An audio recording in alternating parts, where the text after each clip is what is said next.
The moment that changed everything, a lesson in humanity at the grocery store. Tommy Tuberville had awakened that Thursday morning to the familiar sound of his neighbor's rooster crowing at 5:47 a.m., just as it had every day for the past 3 years. The sound no longer annoyed him the way it had when he first retired from the construction company. Back then, he'd been desperate to sleep past sunrise for the first time in 35 years. Now he found the rooster's predictable call oddly comforting, a reminder that some things in this rapidly changing world remained constant. He padded to the kitchen in his worn slippers, the hardwood floors creaking under his feet in spots he knew by heart. The coffee maker was already brewing, thanks to Janet's habit of setting it up the night before. Through the kitchen window, he could see Mrs. Peterson across the street watering her prize-winning roses, and Mr. Williams already working in his vegetable garden despite the early hour. This was the rhythm of retirement in their quiet Birmingham neighborhood. Early mornings, small routines, and the gradual recognition that life's meaning often hid in its most ordinary moments. Tommy poured his coffee into the blue ceramic mug his daughter had made in high school pottery class 15 years ago, noting absently that the handle was starting to crack near the base. "You're up early again," Janet said, emerging from their bedroom in her favorite floral robe, the one he'd bought her for their anniversary 2 years ago. Her graying hair was pulled back in a loose ponytail, and her face still carried the soft look of sleep. "Old habits," Tommy replied, kissing her forehead as she passed him to get her own coffee. "Thought I might work on the back deck today. That loose board is starting to bow." Janet nodded, settling into her usual spot at the kitchen table, where she could see both the front yard and the small bird feeder Tommy had installed outside the window. A cardinal was already there, its bright red feathers brilliant against the green backdrop of their oak tree. "I was thinking about calling Sarah today," she said, referring to their daughter who lived in Nashville with her own family. "The grandbaby's first birthday party is next month, and I wanted to see if she needs help with anything." Tommy smiled. Little Emma would be turning 1, and the thought of his granddaughter taking her first steps filled him with a warmth that had nothing to do with the Alabama heat already building outside their air-conditioned kitchen. They sat in comfortable silence for several minutes, Janet reading the morning paper, while Tommy watched the neighborhood slowly come to life. This was their time, no rush, no agenda, just the quiet pleasure of being together after 3 decades of shared mornings. "I need to go to the store later," Janet mentioned, looking up from the local news section. "We're out of that spice blend I use for the chicken, and I promised I'd make it for dinner tonight." "Which store?" Tommy asked, though he already knew the answer. Janet was particular about her groceries, and the Piggly Wiggly on 6th Avenue South had been their go-to for years. "The usual place. Want to come with me?" Tommy considered it. He didn't mind grocery shopping with Janet. In fact, he often enjoyed their conversations in the car and the way she always found something to chat about with the checkout clerks. But today, he felt like having a few hours to himself, maybe to finally tackle that deck project he'd been putting off. "I might go separately later," he said. "Just need a few things, and I want to work on the deck while it's still relatively cool." Janet nodded, already turning back to the paper. This too was part of their comfortable routine, the freedom to be together or apart as the mood struck them without the need for elaborate explanations or negotiations. An ordinary Thursday. By 3:30 that Thursday afternoon, Birmingham was living up to its reputation for oppressive August heat. The temperature had climbed to 94 degrees, with humidity that made the air feel thick enough to swim through. Even the trees seemed to droop in defeat, their leaves hanging motionless in the absence of any breeze. Tommy had spent the morning working on the deck, replacing 3 loose boards and reinforcing the railing that had been wobbling for months. The physical work felt good, familiar in a way that reminded him of his construction days, but without the pressure of deadlines and demanding supervisors. By noon, however, the heat had driven him inside, and he'd spent the early afternoon reading a biography of Bear Bryant that he'd been meaning to finish for weeks. Now, as he adjusted his navy blue polo shirt and grabbed his keys from the kitchen counter, he was ready for the simple errand Janet had requested. The air conditioning in his Ford pickup provided immediate relief as he backed out of their driveway, waving to Mrs. Peterson, who was now sitting on her front porch with a glass of sweet tea, clearly having abandoned her gardening for the day.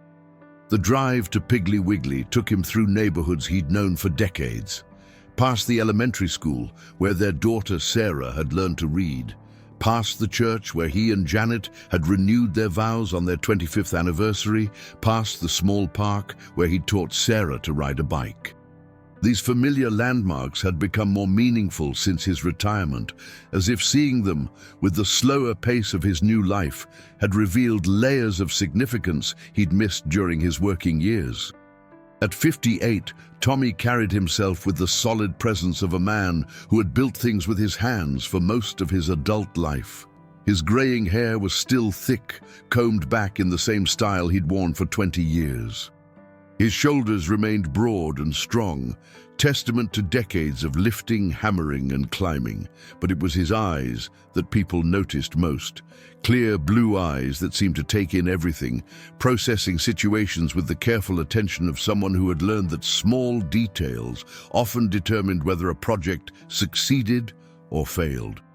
"Just need to grab a few things for dinner," he murmured to himself, patting his shirt pocket where Janet's carefully written list waited. Milk, eggs, whole wheat bread, and that special Cajun seasoning blend she used for the chicken dish that had become one of his favorites. Simple items, but ones that represented the quiet contentment of a marriage that had weathered 32 years of joys, sorrows, and everyday compromises. The Piggly Wiggly parking lot was busier than he'd expected for a Thursday afternoon. He found a spot near the back, under the partial shade of an old oak tree that the store had wisely left standing when they'd expanded the parking lot 5 years ago. As he walked toward the entrance, he nodded to several people he recognized. Mrs. Chen from the flower shop, young Marcus Williams who worked at the bank, and old Mr. Patterson who seemed to spend half his retirement years running errands for his ever-growing family. This was the Birmingham Tommy loved, a place where you still knew your neighbors, where people took time to acknowledge each other, where the pace of life allowed for genuine human connection. It was a far cry from the impersonal rush of larger cities, and he felt grateful daily for the decision he and Janet had made years ago to stay put rather than chase opportunities elsewhere. The familiar whoosh of cold air greeted Tommy as the automatic doors slid open, along with that distinctive supermarket symphony, the hum of refrigeration units, the distant beeping of checkout scanners, the rustle of plastic bags, and the low murmur of conversations. The Piggly Wiggly had been a constant in his life for over a decade, and he navigated its aisles with the unconscious familiarity of long practice. "Afternoon, Mr. Tuberville," called Maria Gonzalez from behind the customer service counter. She was a cheerful woman in her 40s who had worked there since her youngest started school and always remembered the names of regular customers. "Afternoon, Maria. How's your son doing with his baseball season?" "Oh, you remembered. He made varsity, can you believe it? Starting pitcher for the JV team." Tommy smiled genuinely. "That's wonderful. Tell him I said congratulations." These small exchanges were part of what made shopping at Piggly Wiggly pleasant rather than just functional. The employees knew their customers, remembered their families, asked about their lives. In an increasingly anonymous world, these moments of recognition felt precious. Tommy grabbed a red plastic basket from the stack near the entrance. He never needed a full-sized cart for his brief shopping trips, and began his familiar route through the store. The produce section first, where he could smell the sweetness of ripe peaches and the earthy freshness of lettuce that had been misted just minutes before. Mrs. Washington was carefully selecting tomatoes nearby, pressing each one gently to test for ripeness. Looking for the perfect ones for your famous sandwiches? Tommy asked, remembering how she'd brought a plate to the neighborhood barbecue last month. She laughed, holding up a particularly red specimen. You know it. My grandson's coming to visit next week, and he's been asking for my tomato sandwiches since Easter. Tommy continued through the store, collecting Janet's requested items with the methodical efficiency of someone who had learned to make every outing count. The dairy section yielded the low-fat milk Janet preferred for health reasons, though he secretly missed the rich taste of whole milk from his childhood. The bread aisle offered up the multi-grain loaf that had become their standard, a compromise between Janet's health consciousness and his preference for soft white bread. In the spice aisle, he studied the labels carefully, looking for the specific Cajun blend Janet had written down. There were dozens of options, from mild to blow your head off hot, and he knew from experience that getting the wrong one would mean a return trip. As he compared ingredient lists, he became aware of voices from the front of the store growing slightly louder, more agitated. At first, he paid little attention. Supermarkets were busy places, and occasionally customers had disputes about prices or products. But as he selected the medium-heat Cajun seasoning and headed toward the checkout area, the voices became more distinct, and something in their tone made him slow his pace. "I'm sorry, ma'am, but the card has been declined again," came a young male voice, tinged with the barely contained impatience of someone who was trying to remain professional despite growing frustration. "But I'm certain there should be money in the account," responded a female voice, older and trembling slightly, with what sounded like confusion and embarrassment. "Could you possibly try one more time?" Tommy paused near the end of the canned goods aisle, not wanting to openly stare, but increasingly concerned about the distress he could hear in the woman's voice. Through the gaps between products on the shelves, he could see the checkout area where a small crowd had begun to form. The situation was unfolding at Register 3, where a woman who appeared to be in her mid-70s stood with a shopping cart that contained what looked like basic necessities. She was dressed neatly but simply, a powder blue blouse with small floral print, a grey cardigan despite the heat outside, and dark slacks that had seen better days but were clean and pressed.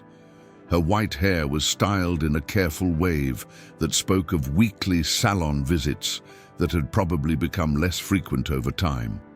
Behind her, a line of increasingly impatient customers was forming.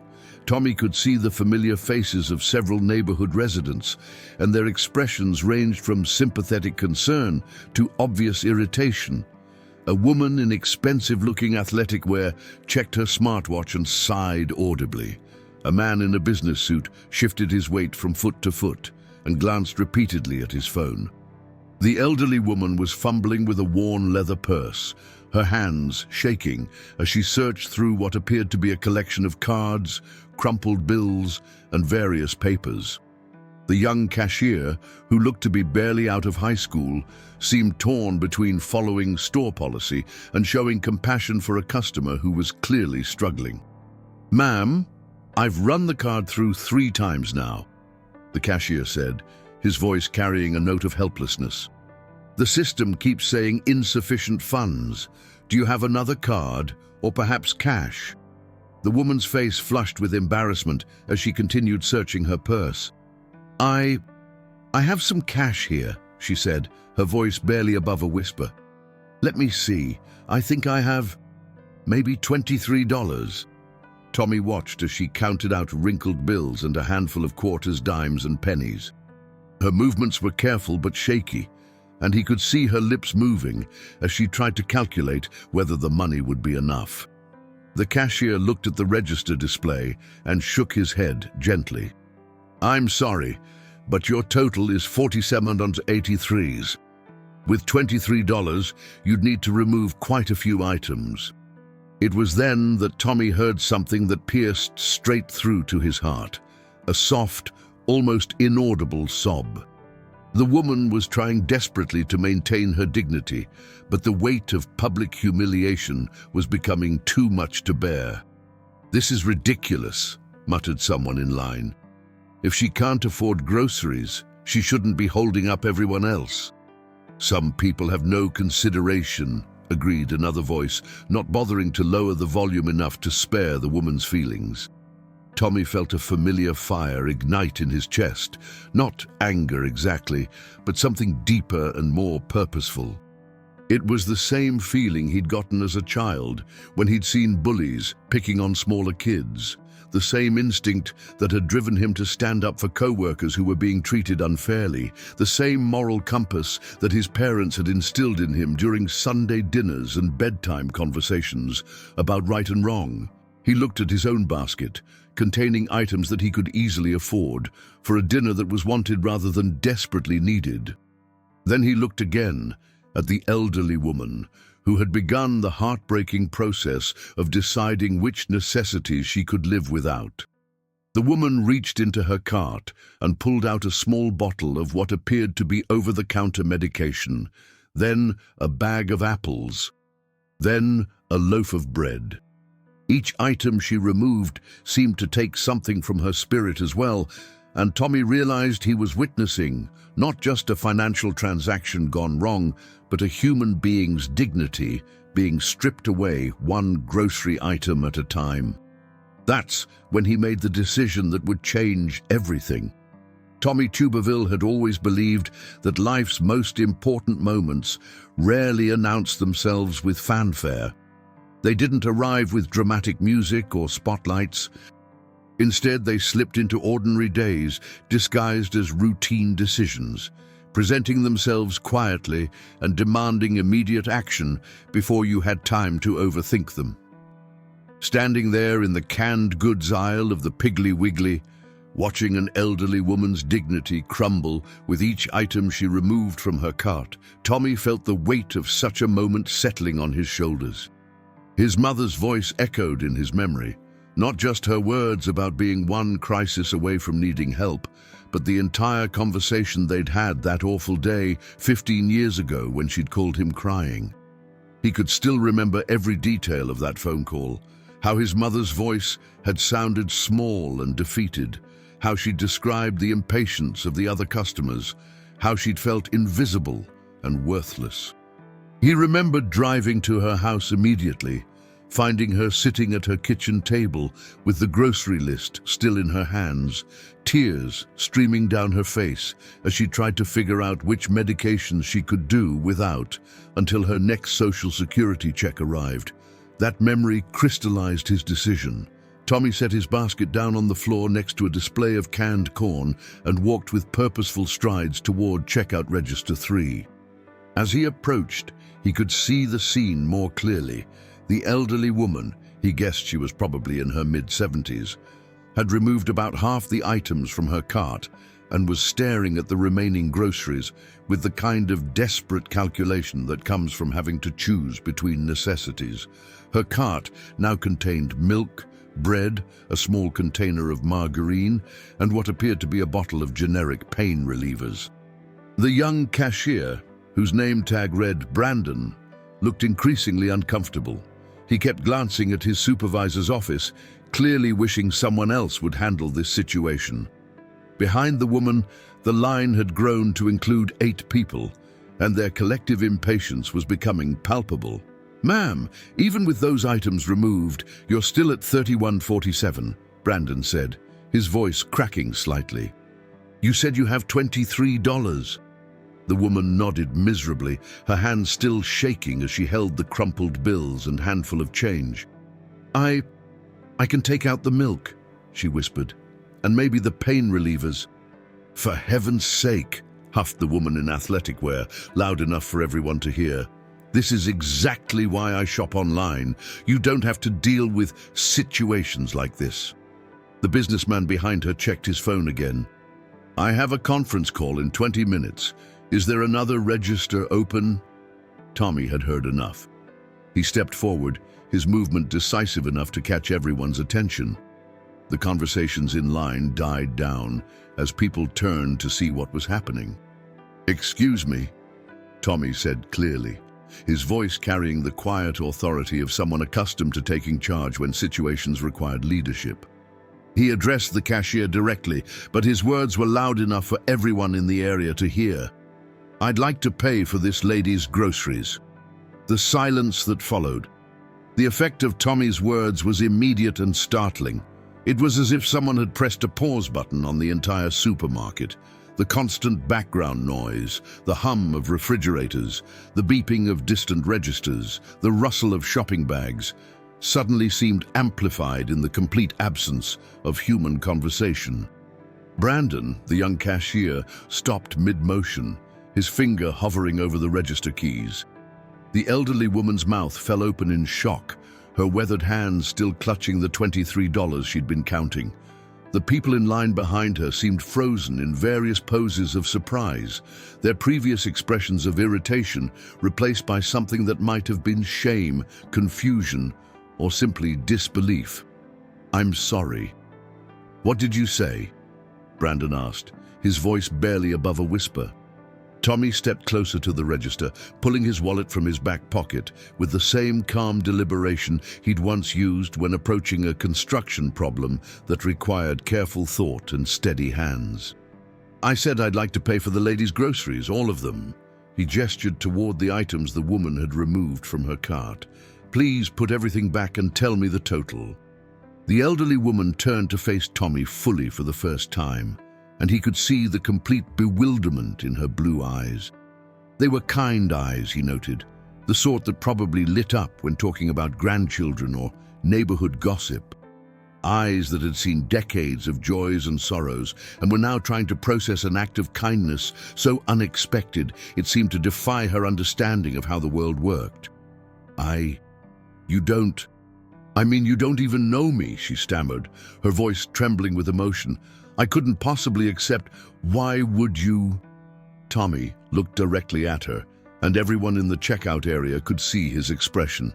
It wasn't the condescending look of someone doing charity work to feel superior, nor was it the uncomfortable grimace of someone performing an obligation.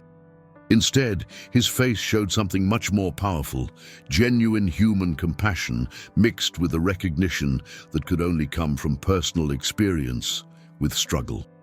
"Ma'am," he said gently, his southern accent softening the words. "My mother always taught me that we're all just one piece of bad luck away from needing the kindness of strangers. Today, I'm fortunate enough to be the one who can offer that kindness. Tomorrow, it might be me who needs it." The simplicity and honesty of his words hit the gathered crowd like a physical force.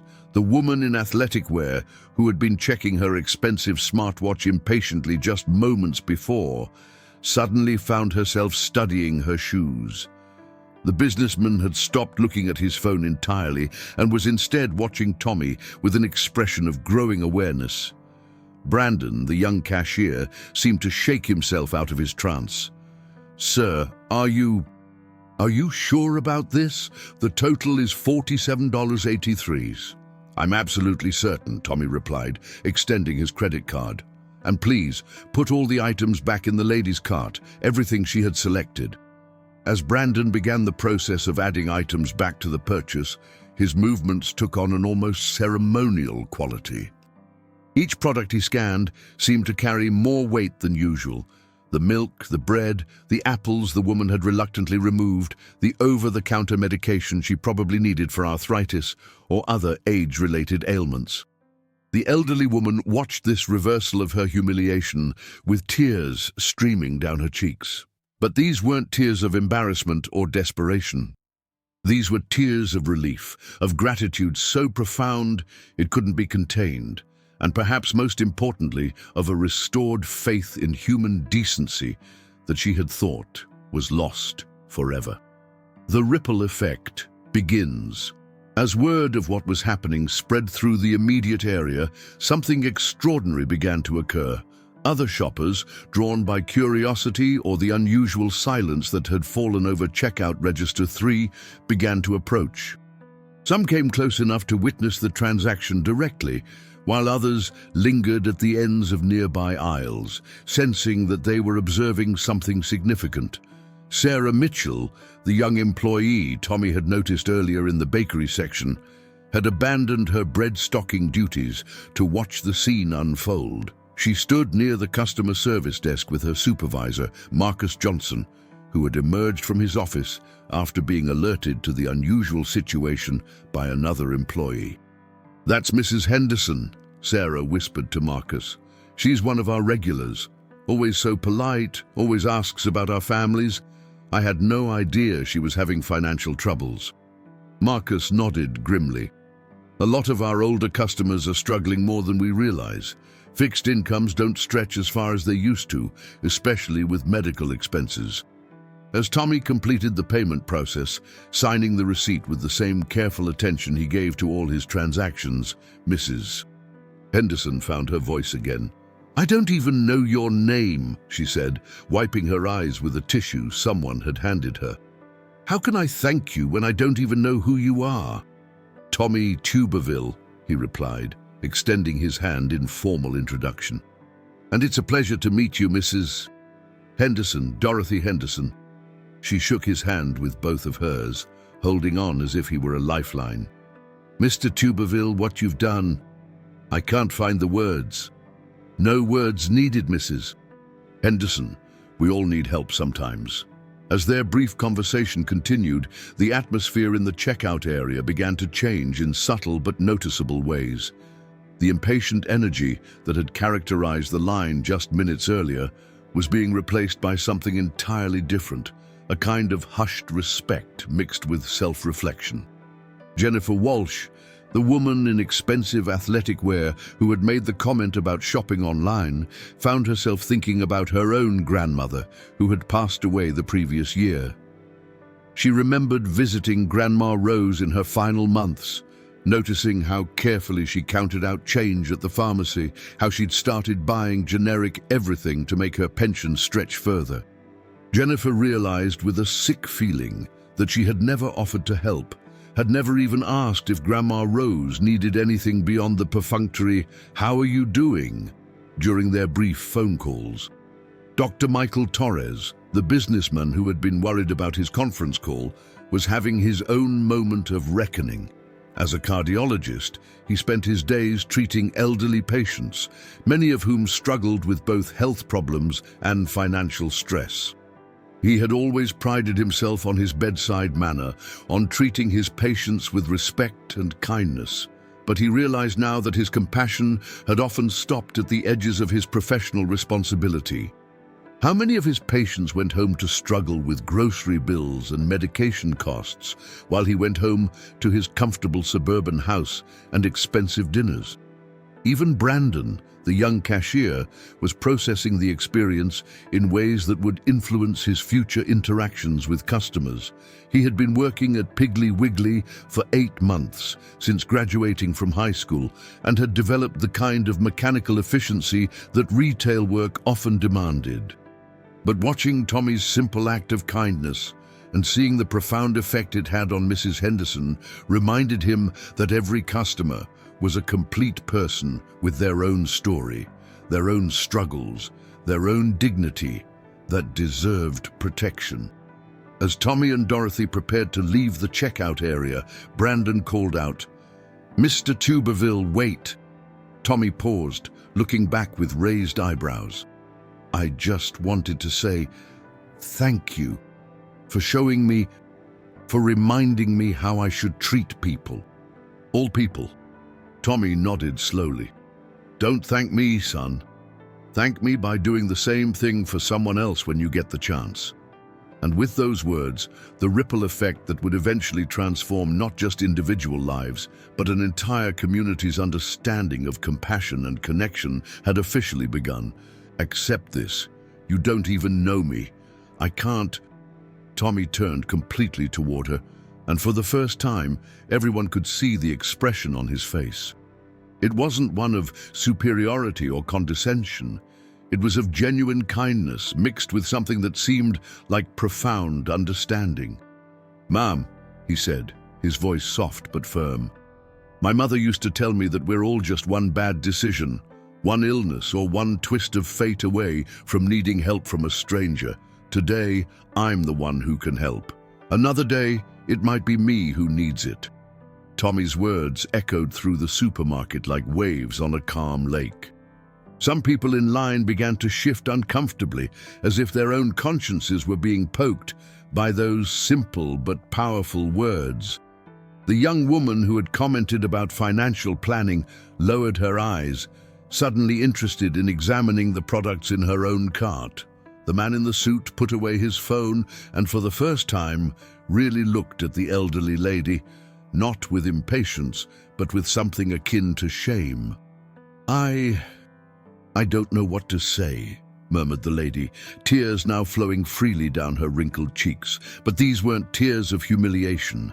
They were tears of gratitude, of relief, of an emotion so intense it couldn't be contained in words. The young cashier, who had gone from impatient to completely touched by the situation, began replacing the items in the cart with a care he hadn't shown before. His own hands trembled slightly as he handled each product as if it was something precious. "What's your name, ma'am?" asked Tommy as the employee processed the payment. "Dorothy," she replied, wiping her eyes with a crumpled tissue. "Dorothy Henderson. And you are Tommy Tuberville. It's a pleasure to meet you, Mrs. Henderson." They greeted each other formally, as if they were at an elegant social gathering, not in the middle of a situation that had started as embarrassing and transformed into something completely different. Meanwhile, something interesting was happening around them. The people in line, who moments before had been murmuring irritated comments, now watched in respectful silence. Some seemed to be reflecting, others simply absorbing the lesson in humanity that was unfolding before their eyes. Sarah, the young employee Tommy had seen in the bakery section, had approached and was watching the scene with tears in her eyes. She approached Dorothy while Tommy signed the receipt. "Mrs. Henderson," said Sarah softly, "I wanted you to know that you've always been very kind to us here at the store. You always say please and thank you, always ask how we're doing. That means a lot to us." Dorothy smiled through her tears. "You work hard. You deserve to be treated with respect." Tommy finished signing the receipt and turned to Dorothy. "Mrs. Henderson, may I ask, do you have a way to get these groceries home?" The question revealed another layer of the situation. Dorothy hesitated before answering. "Well, I usually take the bus. It's just one stop, but let me take you home," Tommy offered immediately. "I have a pickup parked outside." "Oh, I can't be more of a bother." "It's no bother at all," insisted Tommy. "It would be an honor." As they headed toward the exit, followed by the respectful gazes of everyone in the supermarket, the young cashier called out, "Mr. Tuberville, thank you for doing this and for reminding us how we should treat people." Tommy just waved, but his following words would echo in the minds of everyone present for a long time. "Don't thank me. Thank me when you do the same thing for someone else." Tommy's Ford pickup was parked under the shade of an oak tree that grew at the edge of the parking lot. The August heat was still intense, but the breeze that was beginning to blow brought welcome relief. He carefully loaded Dorothy's groceries into the truck bed, organizing them so nothing would be damaged during the trip. Dorothy watched his every movement with an expression that mixed gratitude, bewilderment, and something that seemed to be a rediscovery of human kindness. Her hands still trembled slightly, but now it was more from emotion than embarrassment. "Are you sure it's just one bus stop?" asked Tommy as he helped Dorothy climb into the passenger seat. He adjusted the seat so she would be more comfortable and checked that the seatbelt was properly positioned. "Yes, it's on Elm Street, just past the Methodist church," replied Dorothy, her voice still a bit hoarse from emotion. "But Mr. Tuberville, I need to ask, why did you do this? You don't even know me." Tommy started the engine and adjusted the air conditioning to a comfortable temperature before answering. He drove slowly through the parking lot, taking extra care with speed bumps and pedestrians, as if Dorothy were a cherished member of his family. "Mrs. Henderson," he began, his voice taking on a reflective tone as they entered the main street. "May I tell you a story?" Dorothy nodded, settling in her seat to listen better. "About 15 years ago, my mother, God rest her soul, was going through a very difficult period. My father had recently passed away, and she was trying to adjust to living alone on a very small pension. One day, she called me crying." Tommy stopped at the traffic light on 6th Avenue and turned slightly toward Dorothy. "She had gone to the supermarket and went through exactly the same situation you went through today. The card was declined, she didn't have enough money, and the people in line started complaining and making mean comments." Dorothy covered her mouth with one hand, already imagining where the story was leading. "She told me she had never felt so small, so humiliated in her life. She went home without the groceries, without the medicines she needed, and mainly without her dignity. She told me she felt like she was worthless." The light turned green, but Tommy didn't move immediately. A car behind honked softly, and he waved apologetically before proceeding. "That day, I promised myself that if I ever saw someone in the same situation, I would do differently. Not for recognition or to feel good about myself, but because I understood that any of us can be one crisis away from needing the kindness of a stranger."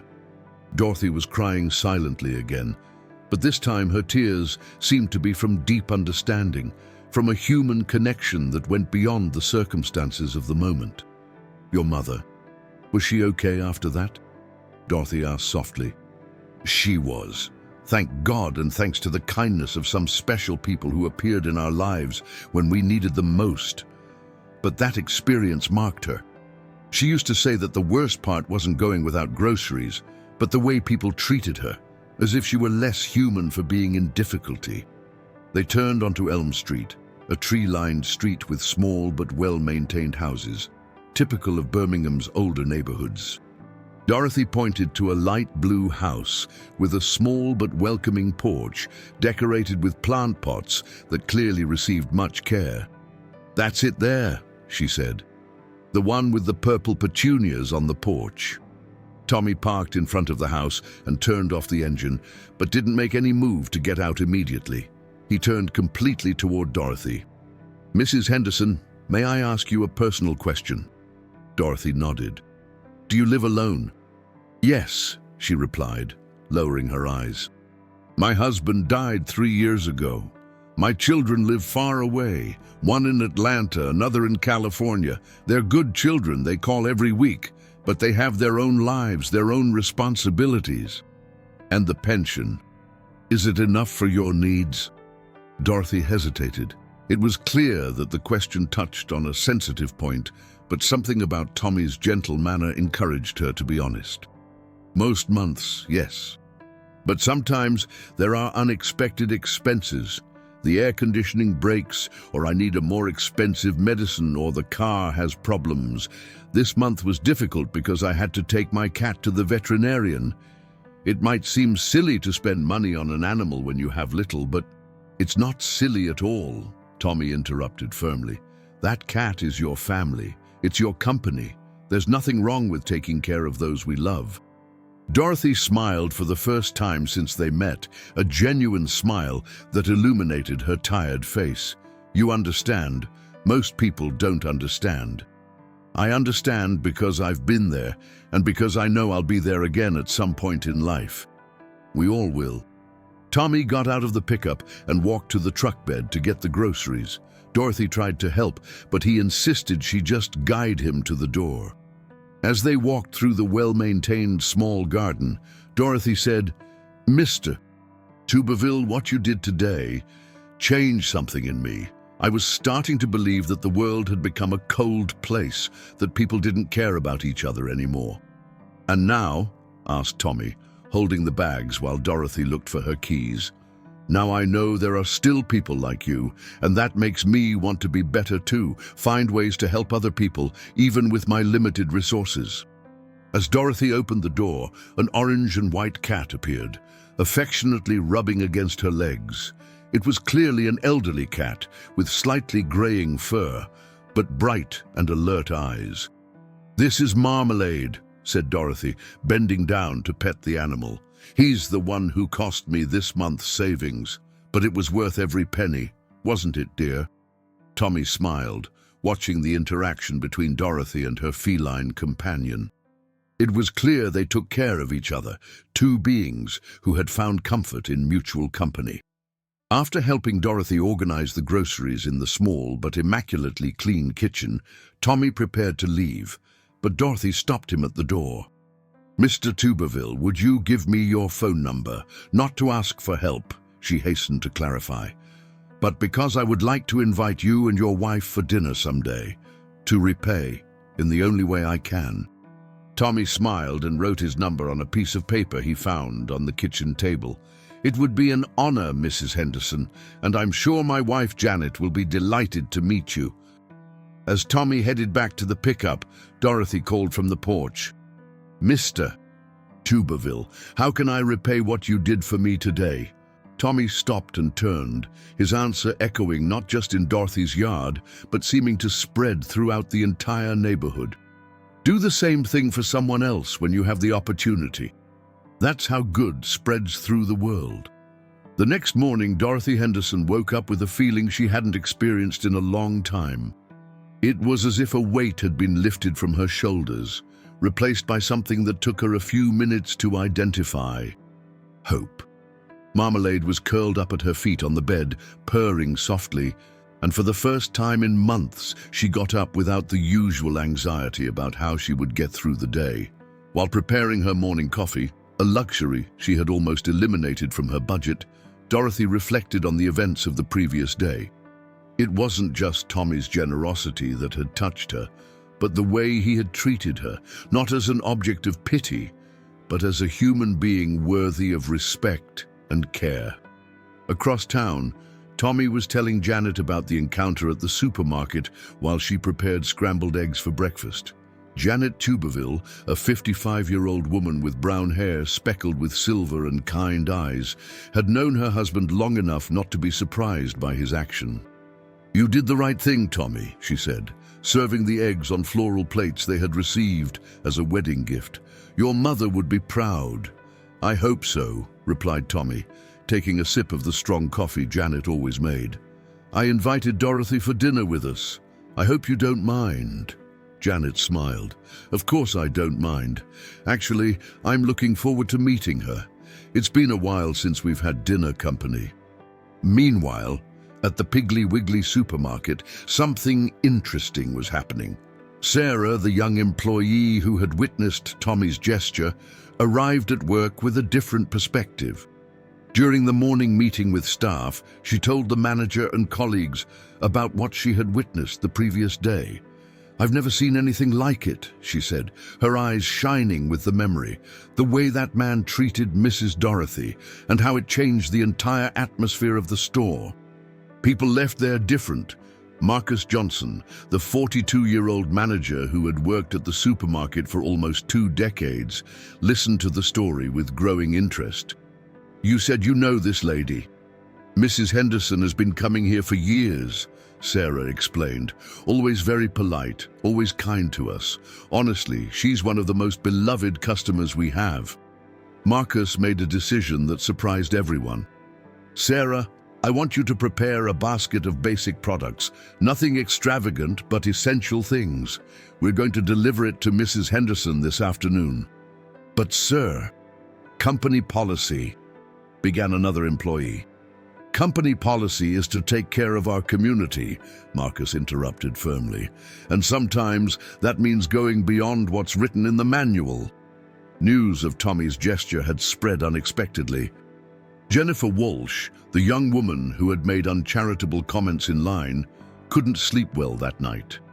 Tommy's words, about everyone being one crisis away from needing help, echoed in her mind. The next morning, she called her mother, who lived in Mobile. "Mom, when was the last time I visited Grandma?"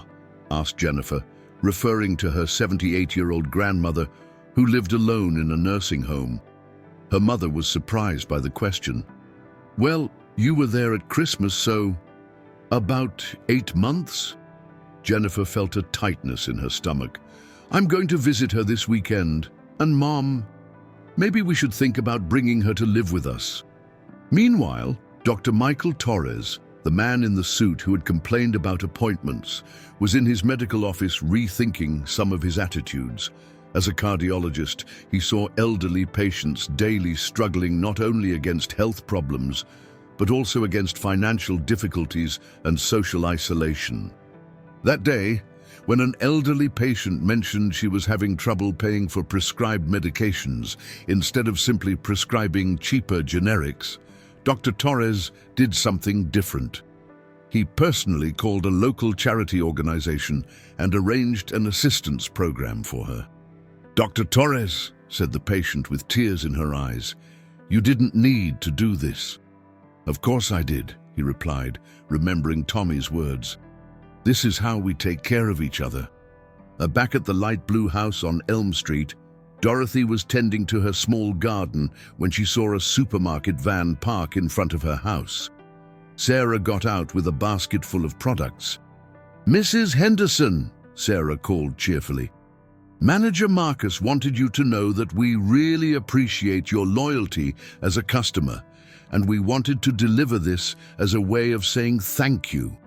Dorothy was speechless for a moment. "But I don't understand." "Why?" Sarah smiled. "Because yesterday, a very wise man reminded us how we should treat people, and because you've always been kind to us, even when you were going through difficulties." That afternoon, Dorothy called Tommy. "Mr. Tuberville," she said, her voice loaded with emotion. "I don't know how, but it seems your kindness is spreading. The supermarket just delivered a basket of food to me, and when I asked why, they said it was inspired by what happened yesterday." Tommy smiled on the other end of the line. "Mrs. Henderson, that's the power of kindness. It doesn't stop with one person. It spreads like waves on a lake." "Mr. Tuberville, may I ask you something?" "Of course." "Would you like to help me with something? I've been thinking about ways to give back, and I had an idea." "I'm listening." "There's a community center here in the neighborhood that serves meals to people in need. I used to volunteer there before my health got more complicated. I was thinking, maybe we could organize something together. You have resources, I have time and knowledge of who needs help." Tommy was quiet for a moment, but Dorothy could feel his smile through the phone. "Mrs. Henderson, I think that's a wonderful idea. When can we start?" 3 months later, the small community center on Elm Street was buzzing with activity every Wednesday evening. What had started as Dorothy's simple idea had grown into something much bigger than either she or Tommy could have imagined. The Wednesday Circle, as it had become known in the neighborhood, wasn't just about serving meals. It had become a hub of community connection and mutual support. Dorothy stood in the kitchen, wearing an apron that read, "Head Chef Dorothy," a birthday gift from Tommy and Janet. Her hands, no longer trembling with anxiety, moved with practiced efficiency as she directed a team of volunteers in preparing dinner for over 50 people. Marmalade had become the unofficial mascot of the center, greeting visitors with purrs and providing comfort to anyone who needed it. "Mrs. Henderson, the Martinez family just arrived," called Sarah, who had become one of the most dedicated volunteers after her shifts at the supermarket. "Their youngest has been asking about Marmalade all week." Dorothy smiled, wiping her hands on her apron. "Tell them Marmalade has been waiting for them too, and Sarah, please make sure Mrs. Martinez gets that job application I mentioned. I think she'd be perfect for the position at the library." The transformation in Dorothy was remarkable. The woman who had once felt invisible and worthless now moved through the community center like a gentle commander, knowing everyone's story, remembering their needs, and connecting people in ways that created genuine change. Tommy entered through the main door, carrying boxes of fresh vegetables donated by local farmers. Behind him came Dr. Torres, who had started volunteering his medical services at the center every Wednesday, providing basic health checkups for anyone who needed them. "Evening, Mrs. Henderson," called Dr. Torres. "I brought my blood pressure cuff and thermometer. Mrs. Chen mentioned her medication might need adjusting." "And I brought these," said Tommy, setting down the boxes. "Jim Patterson's farm had a surplus this week. He says it's his way of saying thanks for the community garden project." The community garden had been Jennifer Walsh's idea. After reconciling with her grandmother and moving her into the family home, Jennifer had thrown herself into community service with the zeal of someone making up for lost time.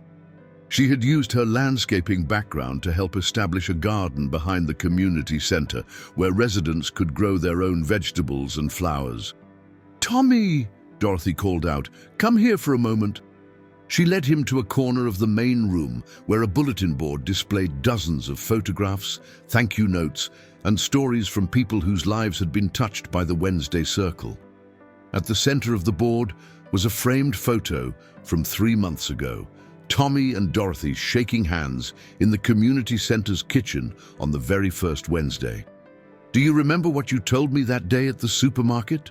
Dorothy asked, pointing to the photo. "About how kindness spreads like waves on a lake?" Tommy nodded, his eyes scanning the board filled with faces he had come to know and care about. "Well," Dorothy continued, "I've been keeping track. The Martinez family found stable housing. Mrs. Chen's diabetes is under control thanks to Dr. Torres. Jennifer's grandmother is teaching art classes to the children. Marcus from the supermarket has started a food rescue program for 3 other community centers." She paused, her voice becoming emotional. "And yesterday I got a call from my son in Atlanta. He said he'd been inspired by what I told him about this place, and he's starting a similar program in his neighborhood." Tommy felt a familiar tightness in his throat. The same feeling he'd had that day in the supermarket checkout line. "But you know what the most beautiful part is?" Dorothy continued. "What's that?" "Last week, I was at the grocery store, a different one across town, and I saw a young mother struggling to pay for her groceries. Her card was declined. She had 3 small children with her, and people in line were getting impatient." Dorothy's eyes sparkled with the memory. "And you know what happened?" Tommy shook his head, though he had a feeling he knew where this was going. An elderly gentleman stepped forward and paid for her groceries. When she asked why, he said, "Because someone once told me that we're all one crisis away from needing help from a stranger." Tommy's eyes widened. "He used my words?" "Not your words, Tommy. The truth you helped me remember. The truth that's now spreading far beyond anything we could have imagined." As the evening wound down and volunteers began cleaning up, Janet Tuberville sat at one of the tables talking with a group of teenagers from the neighborhood. She had started a mentorship program, pairing young people with adults who could offer guidance and support. Her warm laugh filled the room as one of the teens shared a funny story about their week. "You know," said Marcus Johnson, who had arrived with his family for dinner, "my daughter keeps asking when she's old enough to volunteer here. She says she wants to help people like Mrs. Dorothy does." "Tell her she can start by treating everyone with kindness," Dorothy replied. That's how this all began. As the last volunteers prepared to leave, Tommy found himself alone with Dorothy in the kitchen. They worked in comfortable silence, washing dishes and wiping down counters, a routine they had developed over the past 3 months. "Mrs. Henderson," Tommy said finally, "can I ask you something?" "Of course." "Do you ever think about that day in the supermarket? Do you ever wish it hadn't happened?" Dorothy paused in her dishwashing, considering the question seriously. "You know, I used to think it was one of the worst days of my life. The humiliation, the feeling of being worthless." She set down the dish she was washing and turned to face him. "But now I realize it was one of the most important days of my life, not because of what happened to me, but because of what happened through me." "What do you mean?" "I mean that sometimes we have to be broken open before we can let the light in. That day, I was broken, but your kindness didn't just fix me. It showed me that I had the power to fix others too." Tommy smiled, remembering something his mother used to say. "My mom always told me that God puts us exactly where we need to be, exactly when we need to be there. Then I guess we were both exactly where we needed to be that Thursday afternoon." As they finished cleaning and prepared to lock up the community center, Dorothy walked over to a small table near the entrance where she kept a guest book. She opened it to the first page, where Tommy had written on that very first Wednesday evening 3 months ago. "Would you read what you wrote?" she asked. Tommy leaned over and read aloud. "Today we plant seeds of kindness, not knowing what gardens will grow, but we plant them anyway, because that's what hope looks like." "And now look," Dorothy said, gesturing around the bustling room that had become quiet. "Look at the garden that grew." Outside, the Alabama evening was warm but comfortable. As Tommy locked the door of the community center, he could see lights coming on in houses throughout the neighborhood. Behind those windows were families whose lives had been touched by the simple act of paying for an elderly woman's groceries in a supermarket checkout line. Jennifer Walsh was helping her grandmother prepare for bed, listening to stories about the old days while they planned the next day's art lesson for the children. Dr. Torres was at home, but his medical bag sat ready by the door. He had started making house calls for elderly patients who couldn't make it to his office. Marcus Johnson was reading bedtime stories to his daughter, who had started setting aside her allowance money to donate to the Wednesday Circle. And in a light blue house on Elm Street, Dorothy Henderson sat in her favorite chair with marmalade purring on her lap, making lists of people who needed help and planning next week's menu. On her kitchen table sat Tommy's business card, not because she might need to call for help, but because it reminded her daily that kindness was always just a phone call away. The waves that had started in that supermarket checkout line continued to spread, touching lives in ways both big and small, creating connections between people who had never spoken before, and proving that the simple act of seeing another person's humanity could indeed change the world, one gesture at a time. In Birmingham, Alabama, on a street lined with oak trees, hope had taken root and grown into something beautiful, all because one man remembered his mother's words and chose to act on them when it mattered most. The circle was complete, but the story was far from over, because that's the thing about kindness. It never really ends. It just keeps growing, spreading, and surprising people with its power to transform the ordinary moments of life into something extraordinary. And somewhere in the city, at another checkout line, in another moment of crisis, someone else would remember that we're all just one crisis away from needing the kindness of a stranger, and they would choose to be that stranger for someone else. The waves continue to spread. Epilogue. 1 year later, the local Birmingham news station had gotten wind of the Wednesday Circle's first anniversary, and reporter Jessica Martinez stood outside the community center on Elm Street, preparing for her evening broadcast. Behind her, dozens of people streamed in and out of the building, carrying dishes, decorations, and smiles. "Good evening, I'm Jessica Martinez, reporting from what locals call the Miracle on Elm Street," she began, her voice carrying the warmth of someone genuinely moved by the story she was about to tell. What started as a simple act of kindness in a supermarket checkout line has grown into a community movement that's now being replicated in 12 cities across Alabama and beyond.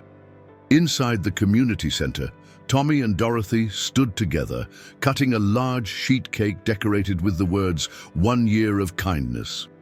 The room was packed with faces both familiar and new, the original volunteers mingled with newcomers who had heard about the Wednesday Circle through word of mouth, social media, and now local news coverage. "You know what I love most about tonight?" Dorothy said to Tommy as they served cake to a line of smiling faces. "What's that?" I don't recognize half these people. That means the circle has grown beyond anything we could have controlled or planned. It's become something alive, something that belongs to everyone. Among the crowd was Maria Santos, a young single mother who had been one of their earliest visitors. She now ran a similar program in the neighboring city of Tuscaloosa. "Mrs. Dorothy," she called out, approaching with her 7-year-old son Miguel. "I wanted you and Mr. Tommy to meet someone." She gestured toward an elderly man standing near the entrance, looking uncertain. "This is Mr. Frank Rodriguez. He just moved here from Chicago to be closer to his daughter. He heard about the Wednesday Circle and wanted to see if he could help somehow." Tommy walked over to Frank, extending his hand. "Welcome to Birmingham, Mr. Rodriguez. We're always happy to have new volunteers." Frank's weathered face broke into a grateful smile. "Actually, I was hoping... Well, I heard you serve dinner on Wednesdays, and I wondered if there might be room for one more at the table. I'm still getting used to living alone and..." "Of course," Dorothy interrupted gently, appearing beside them. "But I should warn you, we have a rule here. Everyone who eats also helps somehow, even if it's just sharing a story or making someone laugh." Frank chuckled. "I think I can manage that. I've got about 70 years worth of stories." As the evening progressed, the news crew captured moments that would soon touch hearts across the state. There was 8-year-old Emma Patterson teaching origami to a group of teenagers, her grandmother Jennifer beaming with pride nearby. Dr. Torres was in his usual corner, checking blood pressure for anyone who asked, while chatting easily with his patients about their families and dreams. Marcus Johnson had brought his entire family, including his mother-in-law, who had recently moved from Ohio. "Mom insisted on coming," he told Tommy. "She said she's never seen anything like what you've built here, and she wants to start something similar back in Cleveland." But perhaps the most touching moment came when Sarah, now the assistant manager at Piggly Wiggly, made an announcement to the gathered crowd. "I wanted to share something that happened at work this week," she said, her voice carrying clearly through the room. "A man came to my checkout line, and his card was declined. Before I could even process what was happening, the woman behind him stepped forward and paid for his groceries. When he asked why, she said she learned it from someone who learned it from someone who learned it from 2 very special people right here in this room." She looked directly at Tommy and Dorothy. "That woman was Mrs. Patterson, Emma's grandmother. The kindness that started with you two has now traveled through at least 4 generations of paying it forward, just in our little store alone." The room erupted in applause, but Tommy found himself thinking about something deeper. This wasn't just about charitable acts anymore. It had become about seeing each other, really seeing each other as fellow human beings deserving of dignity, respect, and care. Later that evening, after the news crews had packed up and most of the celebration had wound down, Tommy and Dorothy sat on the community center's front steps. The Alabama night was warm and filled with the sounds of crickets and distant laughter from houses along Elm Street. "Do you ever wonder what would have happened if you hadn't walked into that supermarket that day?" Dorothy asked, watching Marmalade chase fireflies in the small garden that now flourished beside the center. "Actually," Tommy said, "I think someone else would have stepped forward eventually. Maybe not that day, maybe not in that moment. But I think kindness finds a way. It was looking for an opening, and I just happened to be there to provide it." Dorothy considered this. "Maybe, but I think it takes someone who's already been broken open by life to recognize when someone else is breaking. You understood what I was feeling because you'd watched your mother go through it. And you turned that understanding into action because you remembered what it felt like to receive kindness when you needed it most." They sat in comfortable silence for a moment, watching the last few volunteers lock up and head home to their families. "Tommy," Dorothy said finally, "I got a call today from a television producer in New York. They want to do a story about the Wednesday Circle for a national morning show." Tommy raised an eyebrow. "What did you tell them?" "I told them I'd think about it, But honestly, I'm not sure we need that kind of attention. This works because it's small, personal, community-based. I worry that making it too big might change what makes it special. What do you think we should do? Dorothy smiled. I think we should ask the community. After all, this doesn't belong to us anymore. It belongs to everyone who's been touched by it. As if on cue, a car pulled up to the curb, and out stepped Janet Tuberville with a covered dish. I brought leftovers from the anniversary dinner for you to take home, Dorothy, she called out. And Tommy, you left your reading glasses inside. Janet joined them on the steps, settling between her husband and the woman who had become like family over the past year. So, Janet said, I overheard the conversation about the TV show. Want to know what I think? Tommy and Dorothy both nodded. I think the real question isn't whether you should do the interview. The real question is, what would serve the greater good? If going on national television helps one person in one city start their own Wednesday circle, isn't that worth any discomfort it might cause you? Dorothy leaned back against the step, looking up at the stars that were just becoming visible in the darkening sky. You know what? You're right. This was never about us. It was always about what could grow from a moment of choosing kindness over indifference. So we do the interview? Tommy asked. We do the interview, Dorothy confirmed. But we make sure they understand that this isn't about us being heroes. This is about ordinary people choosing to see each other's humanity. 3 weeks later, millions of Americans watched their television screens as Dorothy Henderson and Tommy Tuberville sat in a New York studio, telling their story with the same simplicity and grace they brought to every Wednesday evening in Birmingham. The thing people need to understand, Dorothy said to the host, is that this isn't complicated. You don't need special training or a lot of money or even a community center. You just need to pay attention to the people around you and ask yourself, what would kindness look like right now? The interview sparked something unexpected. Within a month, Wednesday circles began appearing in communities across America, but they didn't all look the same. In rural Montana, it was a traveling food truck that visited isolated elderly residents. In urban Detroit, it was a community garden that brought together people from different ethnic backgrounds. In a small town in Maine, it was a tool library where neighbors shared resources and skills. Each community adapted the core idea to their own needs and resources, but they all shared the same foundation: the recognition that we're all connected, all vulnerable, and all capable of making each other's lives a little better. Back in Birmingham, as the Wednesday Circle entered its second year, Dorothy and Tommy continued their quiet work.